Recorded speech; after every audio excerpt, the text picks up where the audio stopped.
Nuestra Señora de Chiquinquirá, patrona de Colombia. El 9 de julio de 1919, las autoridades civiles y religiosas, Monseñor Herrera, arzobispo de Bogotá, y don Marco Fidel Suárez, presidente de la República, coronaron solemnemente a Nuestra Señora de Chiquinquirá como reina de Colombia. Hacia el año 1563, don Antonio de Santana, jefe español del pueblo de Sutamarchán, cerca de Chiquinquirá, lleva a la capilla de su pueblo una imagen que por medio del hermano dominico Andrés Jadraque ha mandado pintar en Tunja al pintor Alonso de Narváez.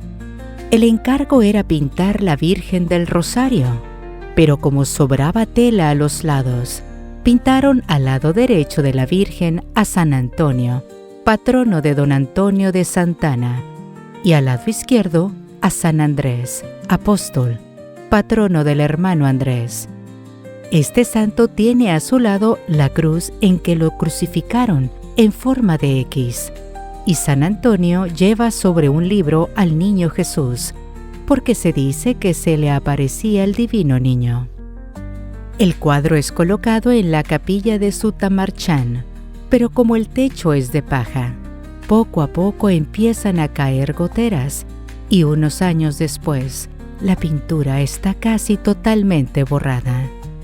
En 1578, el cuadro está tan borroso y deteriorado que el párroco, padre Leguizamón, lo hace quitar del altar y lo envía a una finca que el señor Santana tiene en Chiquinquirá, finca llamada Aposentos, palabra que significa casa grande para dar alojamiento a indios y campesinos.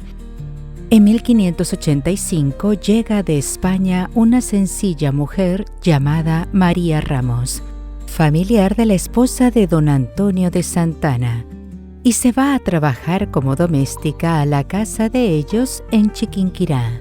Allí en el ranchejo que hace de capilla, encuentra María Ramos el cuadro que en 1578 había sido quitado de la capilla de Sutamarchán, por estar demasiado viejo y borrado.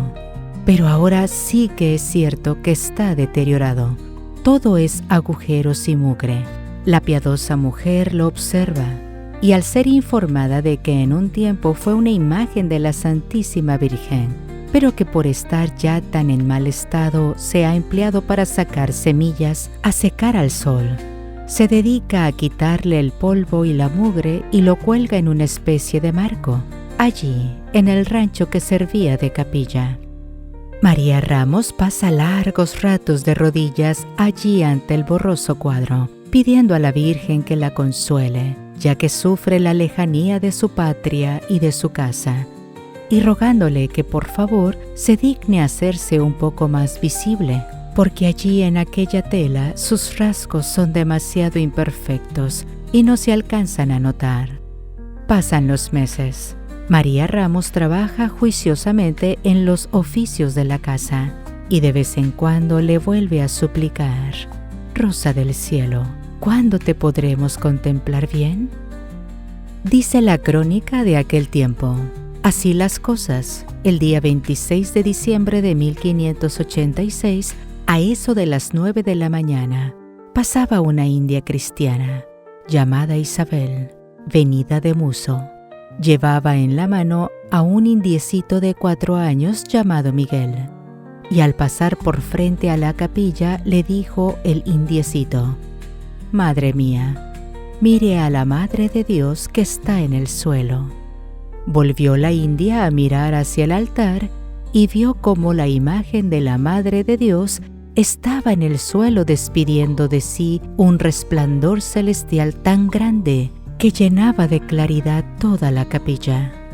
Quedó asombrada la india viendo aquel prodigio y muy despavorida y asustada le dijo en altas voces a María Ramos que iba saliendo de la capilla: Mire, mire señora, que la Madre de Dios se ha bajado del sitio en donde estaba y parece que se está quemando.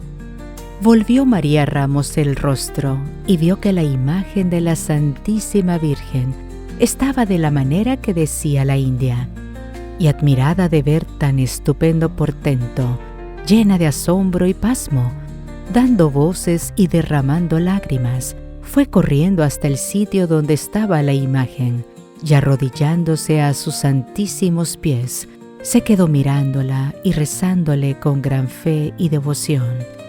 A los clamores de María Ramos y a las voces que dio la india Isabel, acudió Juana de Santana, y juntas, las tres piadosas mujeres, llenas de espanto y admiración, postradas de rodillas, con afectos inexplicables de devoción, estuvieron largo rato contemplando gozosas aquellos resplandores de gloria que llenaban de luz la capilla y de alegría los corazones.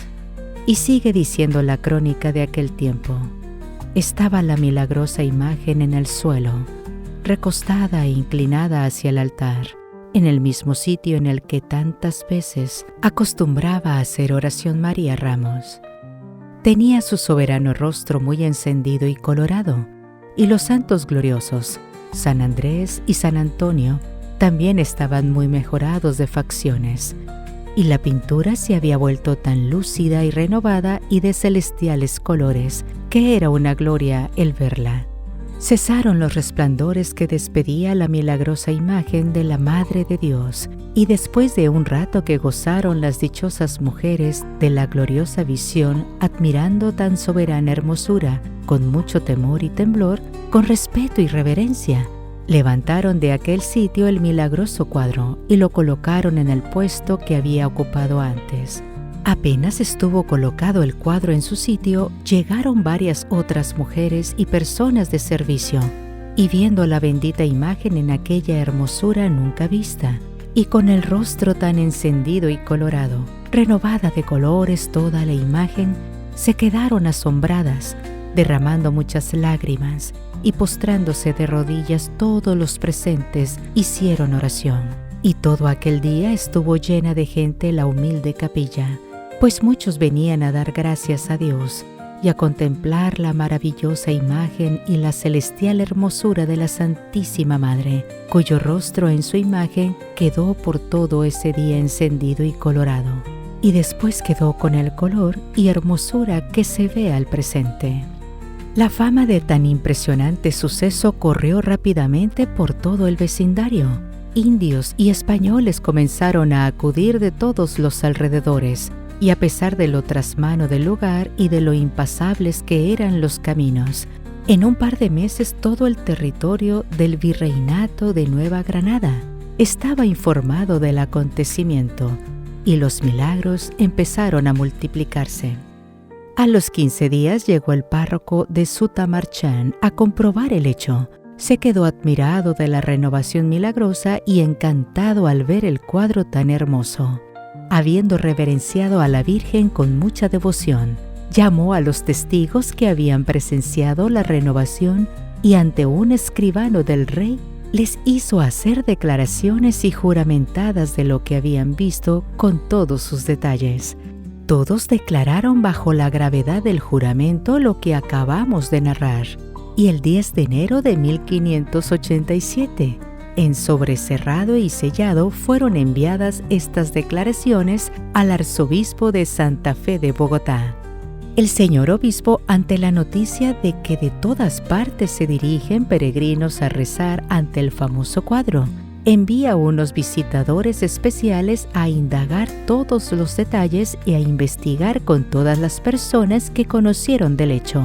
Los 3 sacerdotes de esas regiones juran que les consta que ese cuadro hoy tan hermoso fue el que fue pintado hace casi 30 años, pero que por lo desgastado y borroso tuvo que ser quitado del altar.